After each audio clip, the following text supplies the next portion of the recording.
औरत की आत्मा और 5 साल की लड़की। उत्तर प्रदेश के रानी बाजार गांव में एक राम प्रकाश नाम का आदमी रहता था।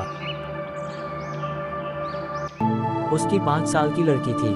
उसे कैंसर की बीमारी थी और काफी इलाज कराने के बाद भी कुछ फायदा नहीं हुआ और रात के 1 बजे उसकी मौत हो गई। उसी रात को एक दूसरे गांव में मोहिनी नाम की एक औरत की ट्रक से टकराने की वजह से मौत हो गई। मृत के परिवारजनों ने उस औरत का दाह संस्कार कर दिया। दूसरी तरफ जब रानी बाजार में उस मृत लड़की को दफन करने के लिए जंगल में ले जा रहे थे, तभी अचानक रास्ते में उसकी शरीर में कुछ हलचल हुई और वह उठ खड़ी हो गई। लोग ये देखकर डर गए, लेकिन बाद में उस लड़की को जिंदा देखकर उसके परिवार के लोग बहुत खुश हो गए। लेकिन लोगों को ये पता नहीं था कि उस लड़की के शरीर को किसी और की आत्मा ने जकड़ लिया है। उस 5 साल की लड़की के अंदर मोहिनी की आत्मा घुस चुकी थी। वह अलग जगह पर आकर बहुत दुखी और परेशान हो गई थी।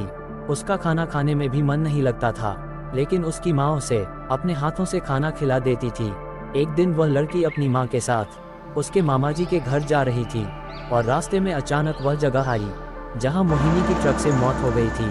उस बच्ची ने अपनी माँ को इशारा करके बताया कि यह रास्ता उसके गांव की तरफ जाता है। उसकी माँ ने उसकी बातों को अनसुना कर दिया और अपने मामाजी के घर पहुंच गई। उसके मामाजी के घर के पास मोहिनी के गांव की एक औरत सिमरन किसी काम से आई हुई थी। मोहिनी की आत्मा ने उसको पहचान कर उसको आवाज देने लगी। सिमरन को लड़की के मुंह से अपना नाम सुनकर आश्चर्य हुआ।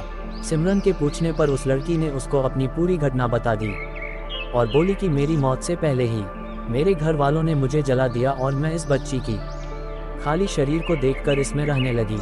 जब सिमरन ने यह बात सुनी तो उसने अपने गांव जाकर सारे गांव वाले लोगों को ये बात बता दी और उसका पूरा परिवार मोहिनी से मिलने आ गया। उस लड़की ने सबको पहचान लिया और वह अपने पूरे परिवार के साथ अपने गांव चली गई और उसने वापस रानी बाजार आने के लिए मना कर दिया, लेकिन लोगों के समझाने पर वह मान गई। इस तरह वह दोनों परिवारों के साथ रहने लगी। इस कहानी से पता चलता है कि कभी किसी की अधूरी इच्छा पूरी ना हुई हो तो उसकी आत्मा किसी और के शरीर में जा सकती है।